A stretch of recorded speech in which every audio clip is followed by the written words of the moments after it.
परमेश्वर देव राष्ट्रांचा न्याय कसा करतो, देशांचा न्याय कसा करतो, कोणत्या आधारे, हेच आज आपण पाहणार आहोत. आणि आजचा आपला विषय आहे राष्ट्रांवर देवाचा न्याय, God's judgement on the nations. की परमेश्वर एखाद्या राष्ट्राचा किंवा देशाचा न्याय कोणत्या आधारे करत असतो. आणि ह्या संदेश मालिकेचं नाव आहे देव आणि राष्ट्रे, गॉड अँड नेशन्स. आणि आतापर्यंत आपण पाहिलं की राष्ट्रांची निर्मिती कशी झाली, सुरुवात कशी झाली, त्याच्यानंतर जे पृथ्वीवरील राष्ट्र आहेत, देश आहेत, ते कसे निर्माण झाले हे पाहिल्यानंतर देवाचं त्यांच्यावर कसं नियंत्रण आहे, कसं तो एकाला सत्तेवर आणतो, दुसऱ्याला सत्ता भ्रष्ट करतो आणि राज्य करतो, हे देखील आपण मागच्या संदेशात पाहिलं. आणि आज आपण पाहू की परमेश्वर देव राष्ट्रांचा न्याय किंवा त्यांना शिक्षा कशा रीतीने करतो.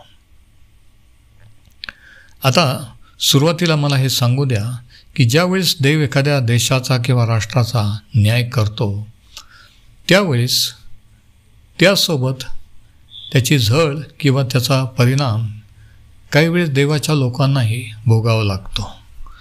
जसं शास्त्रात सांगितलं की तो दुर्जनावरही पाऊस पाडतो आणि धार्मिकावरही पाऊस पाडतो, तसंच ज्यावेळेस एखादी घटना घडते त्याचे परिणाम देवाच्या लोकांना देखील इनडायरेक्टली भोगावे लागतात. आता हा देवाचा न्याय वेगवेगळ्या रीतीने होत असतो. काही वेळेस नैसर्गिक आपत्ती जसे भूकंप, जलप्रलय, पूर परिस्थिती किंवा अराजकता, हिंसाचार किंवा युद्ध, वेगवेगळ्या रीतीने देव एखाद्या देशाचा किंवा राष्ट्रांचा न्याय करतो. परंतु हे आपण ध्यानात ठेवलं पाहिजे की परमेश्वर देव हा यथायोग्य न्याय करणारा देव आहे. तो परमपवित्र आहे आणि म्हणून तो नेहमी पापाचा न्याय करत असतो. सध्या आपल्या वैयक्तिक दैनंदिन जीवनात आपल्या आयुष्यात ज्या घटना घडतात तो देखील एक प्रकारे देवाचा न्याय असतो. कारण शास्त्र सांगतं माणूस जे काही पेरतो त्याचीच कापणी करेल. म्हणून आपोआप आपल्या कुटुंबात वैयक्तिक जीवनात ज्या घटना घडतात त्या आपोआप घडत नसतात.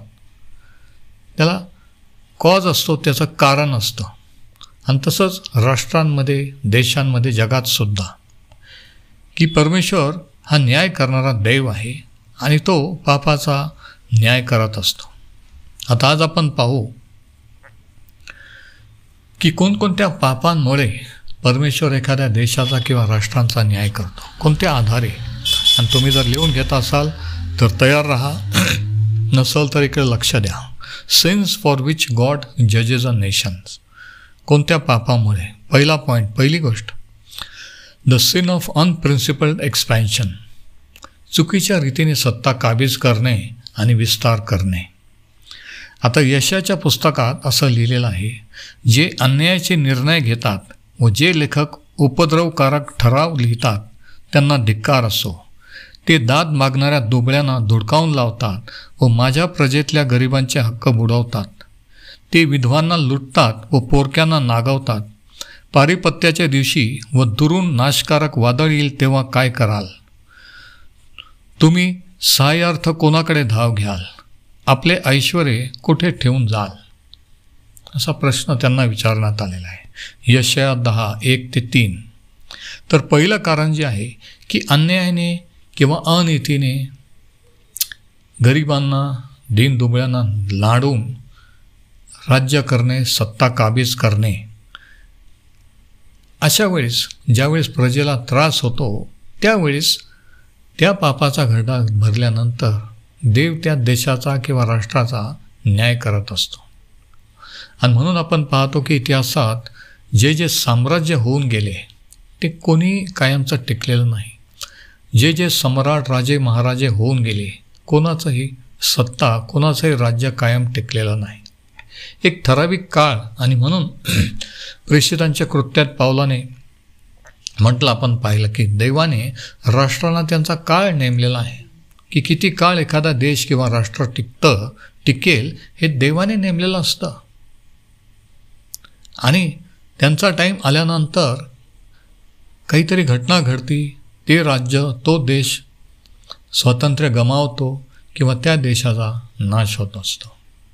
आणि म्हणून इतिहासात किंवा जुन्या काळात आपण पाहतो की काही देश जे अस्तित्वात होते ते आज नाही आहेत, आणि जे अस्तित्वात नव्हते ते उदयास आलेले आहेत. आणि याचं कारण हे आहे. तर पहिलं कारण की चुकीच्या रीतीने सत्ता काबीज करून अन्यायाने राज्य करणं, हे पहिलं कारण. दुसरं कारण ॲरोगन्स किंवा उद्धटपणा, की ज्यावेळेस एखाद्या राष्ट्राला आपल्या मिलिटरी पॉवर किंवा आपलं तंत्रज्ञान, टेक्नॉलॉजीचे एखाद्या विशिष्ट गोष्टीचा अभिमान, गर्व वाटू लागतो, त्यावेळेस देव त्या राष्ट्राचा न्याय करत असतो. ओबद्याच्या पुस्तकात याविषयी काय लिहिले आपण जरा वाचू. ओबद्या 1:1-4 या ठिकाणी त्याला काय दृष्टांत झाला आणि त्याने काय म्हटलं जरा ऐका. ओबद्याला झालेला दृष्टांत. अदोमाविषयी प्रभू परमेश्वराने हे म्हटले. अदोम किंवा इदोम हा एक देश होता. परमेश्वराने म्हटले, परमेश्वरापासून आम्ही हे वर्तमान ऐकले आहे, एक जासूद राष्ट्रामध्ये पाठवला आहे. तो म्हणतो, उठा, आपण त्यांच्याबरोबर लढायला जाऊ. पहा, मी तुला राष्ट्रांमध्ये क्षुद्र केले आहे. तुला फार तुच्छ मानतात. खडकाच्या कपारीत उच्च स्थानी बसणाऱ्या तू आपल्या मनात समजतोस की मला खाली जमिनीवर कोण पाडणार. ह्या तुझ्या मनाच्या अभिमानाने किंवा गर्वाने तुला दगा दिला आहे. तू गरुडाप्रमाणे आपले घरटे उंच केले, तुझे घरटे त्यांच्यामध्ये बांधलेस, तरी मी तुला तेथून ओढून खाली पाडीन, असे परमेश्वर म्हणतो. ओबद्या 1:1-4. आता अदोम हे आज जे पेट्रा नावाचा देश किंवा जे ठिकाण आहे, त्या ठिकाणी अदोम हा देश होता. आणि त्यांचं लोकेशन असं होतं की उंच उंच डोंगर आणि मध्ये एक कपार होती, आणि तिथून दुसऱ्या देशाचे लोक त्यांच्या देशात येऊ शकत होते. आणि हे उंच डोंगरावर, पर्वतावर, कड्यांवर घरं आणि हे बांधून तिथून ते शत्रूवर लक्ष ठेवत होते. आणि तिथून त्यांनी ब्लॉक उंच, आणि म्हणून ते उंचीवर असल्यामुळे त्यांना असं वाटत होतं की आम्ही सुरक्षित आहोत, आम्ही शत्रू लगेच दुरून येताना पाहू शकतो आणि त्यांचा नाश करू शकतो. पण परमेश्वराने सांगितलं ओबद्या 1:4 मध्ये की तू गरुडाप्रमाणे आपले घरटे उंच केले, तुझे घरटे ताऱ्यांमध्ये बांधलेस, तरी मी तुला तेथून ओढून खाली पाडेन. आणि जर तुम्ही आज यूट्यूबवर गेलात आणि पेट्रा टाईप केलं तर तुम्हाला दिसून येईल की कशा रीतीने ते ठिकाण अदोम हे उद्ध्वस्त झालेले, कशा ठिकाणी त्या काळचं लोकेशन होतं. आणि आज तर देवाने त्याच्या वचनात जे सांगितलं त्याप्रमाणे. तर दुसरं कारण देशांचा नाश होण्याचा काय, ॲरोगन्स किंवा उद्धटपणा, गर्व, की एखाद्या आपल्या सैन्याबद्दल, आपल्या माहिती तंत्रज्ञानाबद्दल, कोणत्याही गोष्टीबद्दल जेव्हा एखाद्या राष्ट्राला गर्व येतो की आमच्यासारखं कोणीच नाही, आम्हाला कोणीच हरवू शकत नाही, त्यावेळेस त्यांचा नाश, शास्त्रही सांगतं की गर्व आला की नाश ठरलेला, त्यावेळेस नाश होतो. तर हे दुसरं कारण आहे. आता तिसरं कारण जे आहे ते चुकीच्या गोष्टी, देवाला न आवडणाऱ्या गोष्टी ज्यावेळेस देशातील लोक करू लागतात तेव्हा. आता आपण हे ध्यानात ठेवलं पाहिजे की देवाचं नियमशास्त्र किंवा देवाची ओळख इस्रायल राष्ट्राला देवाने निवडलेल्या लोकांना त्यांनी केलेली होती. देवाचं वचन आणि नियमशास्त्र त्यांना दिलेलं होतं. मग बाकीच्या राष्ट्रांना देवाने नियमशास्त्र दिलेलं नसताना कसं काय तो त्यांचा न्याय करू शकतो. आणि याचं उत्तर रोमकरासपत्र 1 मध्ये असं आहे की प्रत्येक माणसाला आणि प्रत्येकाला देवाने 2 प्रकारे त्याच्याविषयीचं प्रकटीकरण दिलेलं आहे. एक बाहेरून निसर्गाच्या द्वारे, सृष्टीच्या द्वारे, आणि दुसरं मनाच्या द्वारे. आणि म्हणून प्रत्येकाला, तो कोणत्याही देशाचा, जातीचा, धर्माचा असो, प्रत्येकाला बरं वाईटाचं ज्ञान आहे. आणि जर सत्य जाणून घेण्याची इच्छा असली तर नक्कीच देव त्यांना ते प्रगट करतो. आणि म्हणून जरी इतर राष्ट्रांना देवाचं नियमशास्त्र किंवा देवाचं वचन नव्हतं, तरी ह्या आधारे, ह्या बेसिसवर देव त्यांचा न्याय करत असतो. हे लक्षात घ्या. यशायाच्या पुस्तकाचा 47वा अध्याय आणि 9वं वचन या ठिकाणी जादूटोणा मंत्रतंत्र केल्याचा परिणाम काय होईल हे सांगितलेलं आहे. तिसरं कारण जे हे की देवाला न आवडणाऱ्या गोष्टी करणं आणि त्याच्यामध्ये परमेश्वराला सोडून इतर मार्गाने भवितव्य जाणून घेण्याचा प्रयत्न करणे, मृतात्म्यांना बोलवणे, मंत्रतंत्र करणे. यशायाच्या पुस्तकाचा 47वा अध्याय 9व्या वचनात असं लिहिलं आहे की अपत्यहीनता व वैधव्य ही दोन्ही एकाच दिवशी एकाच क्षणी तुला प्राप्त होतील. का? पुढं असं म्हटलं आहे, तुझे बहुविध मंत्रतंत्र व तुझी विपुल चेटके यांना न जुमानता ती तुझ्यावर पूर्णपणे गुदरतील. आता आपल्याला माहिती आहे की प्राचीन काळापासून आपल्याही देशाच्या आणि इतर देशाच्या राज्यांच्या दरबारात मांत्रिक तांत्रिक विद्वान लोक असत. सल्लागारच नव्हे तर मंत्रतंत्र करणारे सुद्धा फारोच्या काळात होते. नबुकदनेस्सर विधर्मी राष्ट्रात होते. तर वेगवेगळ्या माध्यमातून देवाला न आवडणाऱ्या गोष्टी त्यांनी केल्या आणि म्हणून त्या राष्ट्रांचा नाश झालेला आहे. तर परमेश्वर म्हणतो की ज्यावेळेस हे घडेल त्यावेळेस हे मंत्रतंत्र ही विद्या वाचू शकणार नाही.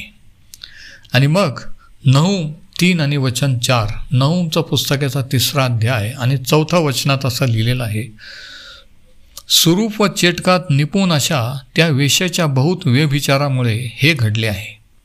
बघा, चेटूक आणि जादूटोणा त्यामुळे याला व्यभिचार म्हटलेला आहे. परमेश्वर म्हणतो की मी तुमचा पिता, मी तुमचा पती, परंतु इतर देवदैवतांकडे इतर गोष्टींच्या नादी लागणं म्हणजे हा आध्यात्मिक व्यभिचार आहे. तो म्हणतो की अशा त्या वेश्याच्या बहुत व्यभिचारामुळे हे घडले आहे. ती आपल्या व्यभिचारांनी राष्ट्रांचा, आपल्या चेटकांनी वंशाचा विक्रय करते किंवा नाश करते. म्हणजे बघा, राष्ट्रांचा नाश व्यभिचार, चेटूक, मंत्रतंत्र यांनी होतो. नहूम 3 आणि 4 या ठिकाणी ते सांगितलेलं आहे. आणि मग इतरही वचनं पुष्कळशी आहेत. जसं निनवे शहराचा देवाने जो नाश केला, ते क्रूर लोक होते, इतर दैवदैवतांची भक्ती करणारे होते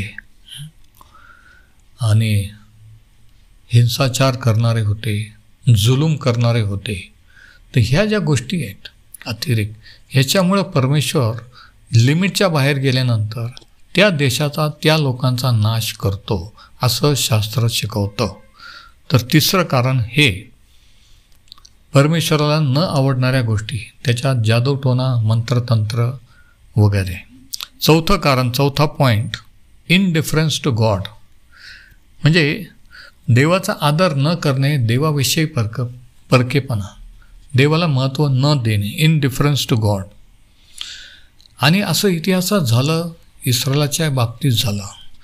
जखर्याचं पुस्तकाच्या 1ल्या अध्यायात आपण वाचतो की हे देवाचे लोक देवाकडं, त्याच्या आज्ञांकडे दुर्लक्ष करत होते. म्हणून तो काय सांगतो बघा, यशाया संदेश त्याच्याद्वारे तो म्हणतो, म्हणून तू त्यांना असे सांग, सेनाधीश परमेश्वर म्हणतो, माझ्याकडे वळा म्हणजे मी तुमच्याकडे वळेन, असे सेनाधीश परमेश्वर म्हणतो.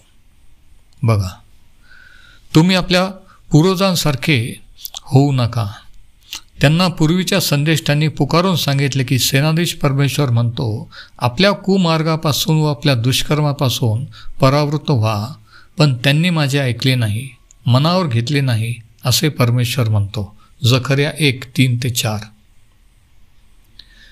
म्हणजे त्यांनी जाणून बुजून, माहीत नसतं म्हणून नाही, तर देवाचं वचन, देवाला काय आवडतं काय आवडत नाही हे माहीत असून सुद्धा जाणून बुजून ज्यावेळेस दुर्लक्ष केलं जातं, लगेच देव शिक्षा देत नाही, लगेच न्याय होत नाही, परंतु कालांतराने पापाचा घडा भरल्यानंतर देवाचा न्याय होतो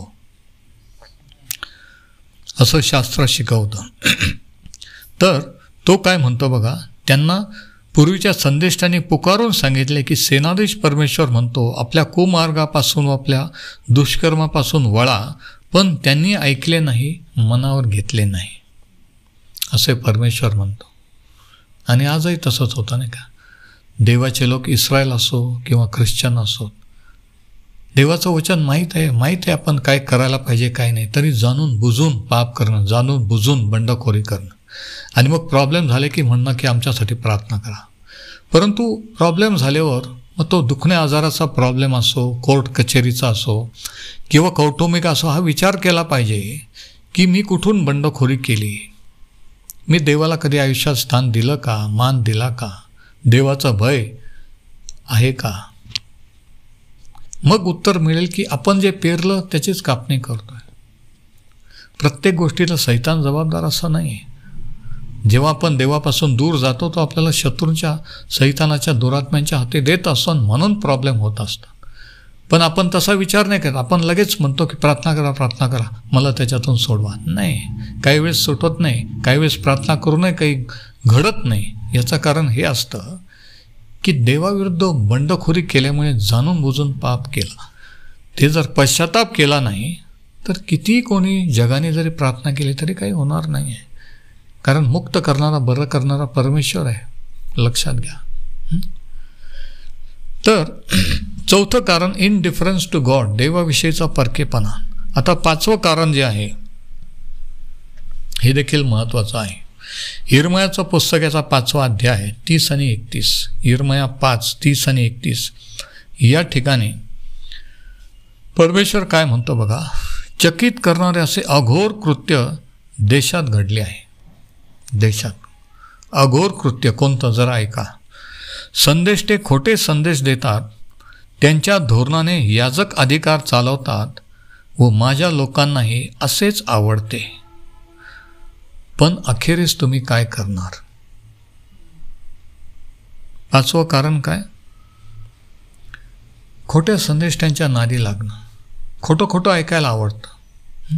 मनासारखे उपदेशक, मनासारखे लोक ते शोधतात यूट्यूबवर, फेसबुकवर, आणि मग कोणी पापाबद्दल बोलणार नाही, कोणी आपल्याला दुखावणार नाही, फक्त उत्तेजन देतील, हसवतील, टाईमपास करतील, असे खोट्या शिक्षकांच्या नादी लागणं. 5वा पॉईंट जरा ऐका. यिर्मया 5, 30 आणि 31 मी परत वाचतो, आणि हे आज चर्चेसमध्ये ख्रिश्चन लोकांकडून हे घडत आहे. आता तुम्ही त्याच्यातले असाल तर जरा नीट ऐका. चकित करणारे अघोर कृत्य देशात घडले आहे. संदेष्टे खोटे संदेश देतात. म्हणजे ते संदेष्टे आहेत, त्यांच्याजवळ संदेश पण आहे, पण तो देवापासून नाही. आणि म्हणून प्रत्येक संदेश हा देवापासून आहे असं नाही. पण असं कसं म्हणता बाळकसाहेब, ते पण शास्त्रातूनच सांगतात ना, ते पण पाळकच सेवकच आहेत ना. हे असं म्हणूनच आपण फसत आलेलो आहे. आलं लक्षात. याला न्याय म्हणत नाही आहे, याला पारख म्हणतात. शास्त्रात देवाने न्याय करायला नाही सांगितलं, पण पारख करायला सांगितले आहे. खरं खोटं ओळखायला सांगितलेलं आहे. डिझर्नमेंट, नॉट जजमेंट. तर संदेष्टे खोटे संदेश देतात, त्यांच्या धोरणाने याजक अधिकार चालवतात व माझ्या लोकांनाही असेच आवडते. परमेश्वर म्हणतो खोटंच आवडतं. आज विचार करा, तुम्ही ह्या कॅटेगरीमध्ये बसता का. परमेश्वर म्हणतो माझ्या लोकांनाही असेच आवडते, पण अखेरीस तुम्ही काय करणार. शेवटी सगळं करून झाल्यानंतर तुम्ही काय करणार. त्यांनी प्रार्थना केल्या, सर्व भविष्यवाण्या केल्या, आणि नाही घडून आलं, प्रॉब्लेम नाही, शेवटी तुम्ही काय करणार, असा प्रश्न परमेश्वर अशा लोकांना विचारते. यिर्मया 5, 30 आणि 31. म्हणजे 5वं कारण देशांचा न्याय करण्याचं. 5वं कारण कोणतं, ज्यावेळेस त्या देशाचे लोक खोट्या संदेष्टांकडे, खोट्या सेवकांच्या नादी लागतात, त्यांचं ऐकून करायला लागतात, त्यावेळेस परमेश्वर त्या देशाचा, त्या लोकांचा न्याय करतो. 6वं कारण बघा. 6वं कारण यशया 8, 19 ते 22. ते तुम्हाला म्हणतील, भूतवैद्यांना व छाछू करणाऱ्या मांत्रिकास विचारायला जा. तेव्हा म्हणा, लोकांनी आपल्या देवाला विचारू नये काय, जिवंतांसाठी मेलेल्यांना विचारावे काय. नियमशास्त्र व साक्ष याकडे पहा. ह्याप्रमाणे ते न बोलल्यास त्यांच्यासाठी निश्चय प्रभात समय नाही.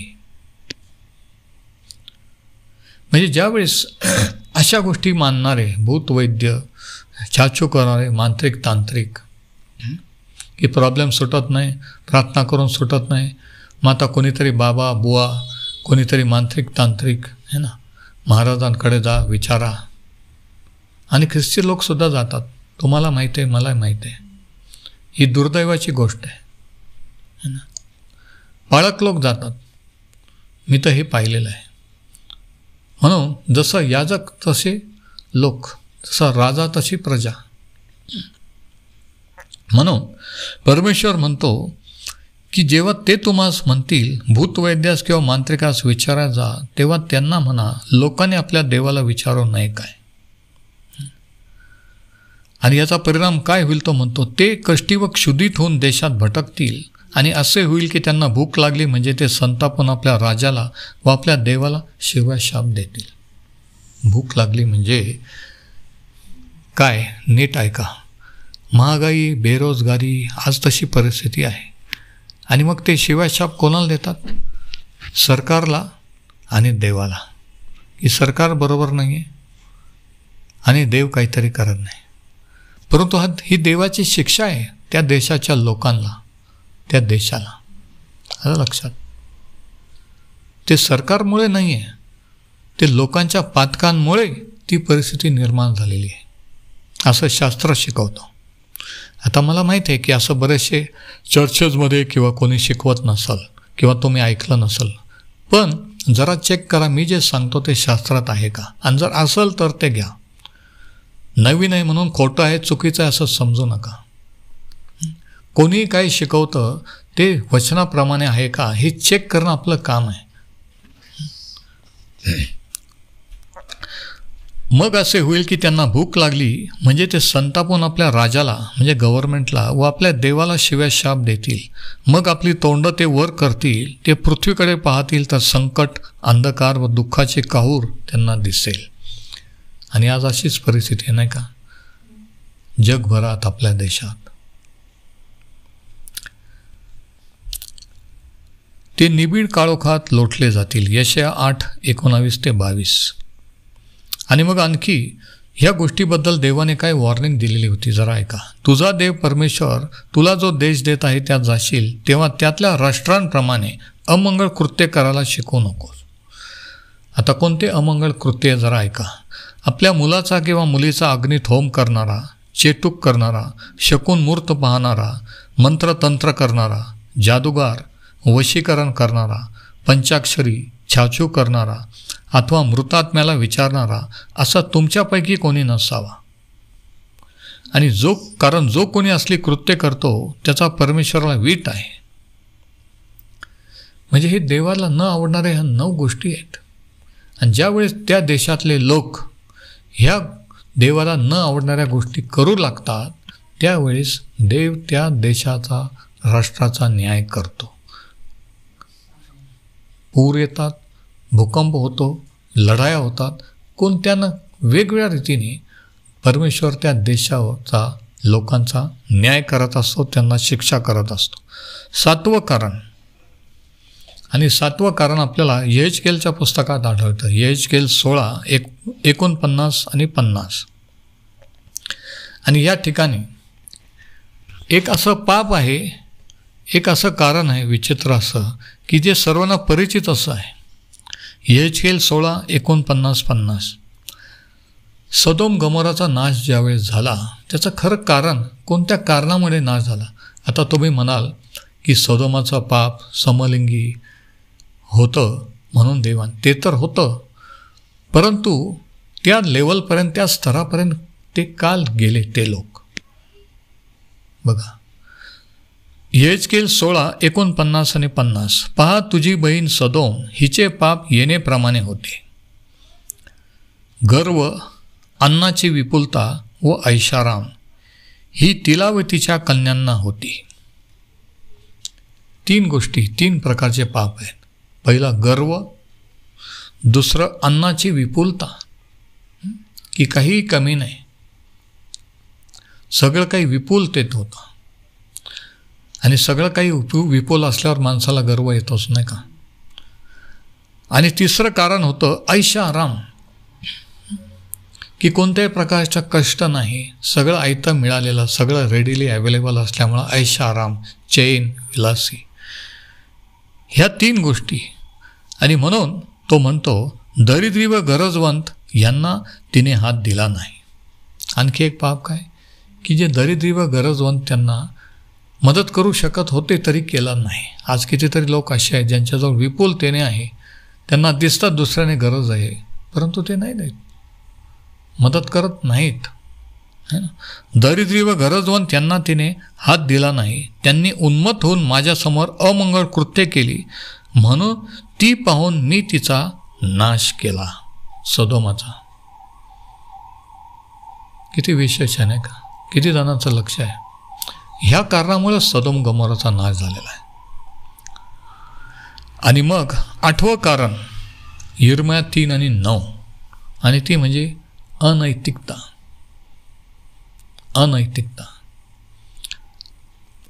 परमेश्वर ज्याला पाप म्हणतो, आज आपण त्याला रिलेशनशिप म्हणतो, लिव्ह इन रिलेशनशिप, है ना. लाईफस्टाईल समज, जीवनशैली, समलिंगी जीवनशैली मानली जाते, है ना. यिर्मयाचं पुस्तक 3 अध्याय 9 वचन, तिच्या व्यभिचाराच्या स्वैरतेने देश भ्रष्ट झालेला आहे. देश, आपला विषय काय चाललाय, की देव कोणत्या आधारे देशांचा न्याय कर, देशात विपत्ती आपत्त्या का घडतात हे आपण पाहत आहोत. याचं कारण, याचं उत्तर सरकारजवळ नाही, याचं उत्तर तत्त्वज्ञानात किंवा बुद्धिमान लोकांजवळ नाही, याचं उत्तर फक्त पवित्र शास्त्रात आहे. आणि दुर्दैवाची गोष्ट अशी की आज देवाच्याच लोकांना पवित्र शास्त्र माहीत नाही. ज्ञानाच्या अभावे परमेश्वर म्हणतो माझ्या लोकांचा नाश झालेला आहे. त्यांच्याजवळ उत्तर नाही आहे, पण तुमच्या माझ्याजवळ उत्तर आहे, पाहिजे, पण आपल्यालाच वचन माहीत नाही आहे. म्हणून आपण म्हणतो हां, ते म्हणतात काय होईल माहीत नाही, आपणही म्हणतो हां आता काय होईल काय माहीत. परिस्थिती बिकट होत चाललेली आहे. उत्तर आपल्याजवळ पाहिजे, आपलं उत्तर तसं नाही पाहिजे. तर यिर्मया 3 आणि 9, व्यभिचाराच्या स्वैरताने देश भ्रष्ट झाले आहे. तिने काष्ठपाषाणांशी व्यभिचार केला. काष्ठपाषाण म्हणजे दगडाधोंड्याचे दैवत, देव म्हणजे मूर्तीपूजा. परमेश्वर म्हणतो तिने म्हणजे त्या देशाने काष्ठपाषाणांशी व्यभिचार केला. म्हणजे देवाला सोडून इतर देवांची भक्ती करणं, दैवतांची भक्ती करणं, याला आध्यात्मिक व्यभिचार असं परमेश्वर मानतो, है ना. यिर्मया 3 आणि 9. तर असे वेगवेगळे कारणं, तर हे 8 कारणं आपल्याला आढळतात पवित्र शास्त्रात, जुन्या करारात, की ज्यामुळे देव एखाद्या देशाचा न्याय करत असतो. आणि म्हणून इतिहासात, जुन्या करारात ज्या ज्या देशांचा न्यास झाला, आजही जे होत आहे आपल्याही काळामध्ये, आपण जर बारकाईने पाहिलं की त्या देशाच्या लोकांची संस्कृती कशी आहे, धर्म कशी आहे, दैवता कोण आहे, त्यांची लाईफस्टाईल कशी आहे, याच्यावर पुढं त्यांचं काय होणार, किती टिकणार हे अवलंबून आहे. हे लक्षात घ्या. आता याच्यावरून आपण काय निष्कर्ष काढू शकतो, कोणते धडे, 3 महत्त्वाचे धडे, 3 कन्क्लुजन्स. पहिला हा की देशांचे जे पाप आहेत तेच आज चर्चचेही पाप आहेत, ख्रिस्ती लोकांचेही पाप आहेत. म्हणून आपण त्यांना दोष देऊन चालणार नाही की ते असं करतात.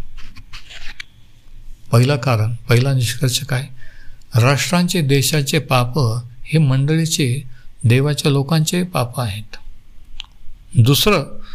दुसरा महत्त्वाचा धडा हा की आपला संघर्ष सांस्कृतिक किंवा सामाजिक नाही, तर आपला संघर्ष आध्यात्मिक आहे. इथे विषय संस्कृतीचा, लाईफस्टाईलचा, जीवनशैलीचा नाही की तुम्हाला काय आवडतं, मला काय आवडतं, काय पटतं, काय नाही. विषय हा संस्कृती किंवा सामाजिकतेचा नाही आहे, तर आध्यात्मिकतेचा आहे. द रिझन इज स्पिरिच्युअल, है ना. आकाशातील दुरात्मा समूह, अंधकाराची सत्ता, हे सत्ताधीशांचा ताबा घेऊन लोकांचा, जातींचा, वळांचा, कुळांचा ताबा घेऊन त्यांच्यावर पिढ्यानपिढ्या राज्य करत असतात. म्हणून हा प्रश्न आध्यात्मिक आहे, सांस्कृतिक नाही आहे, लक्षात घ्या. आणि तिसरा निष्कर्ष हा, तिसरा पॉईंट हा, की हे जर चित्र बदलायचं असेल तर देवाचे लोक या नात्याने आपण पश्चाताप करून, पाप कबुली करून खऱ्या मनाने देवाकडे वळलं पाहिजे. ज्या गोष्टीला देव पाप म्हणतो त्याला आपण पाप म्हणायला शिकला पाहिजे. जाऊ द्या म्हणून आणि दुर्लक्ष करून तो प्रॉब्लेम सुटणार नाही आहे. कारण एक दिवशी आपल्याला त्याचे परिणाम आपल्यालाच नाही तर आपल्या पुढच्या पिढीला देखील भोगावे लागणार आहेत. आणि म्हणून शेवटी एक वचन आपण वाचूया.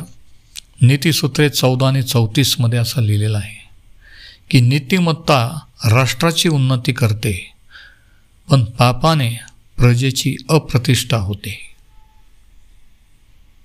नीतिसूत्रे 14 आणि 34. नीतिमत्ता राष्ट्राची उन्नती करते, पण पापाने प्रजेची अप्रतिष्ठा होते.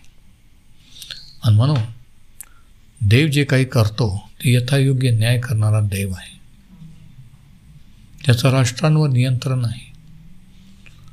तो वैयक्तिकरित्या लोकांचा तर न्याय करतोच, परंतु देशांचा, राष्ट्रांचा देखील तो न्याय करत असतो.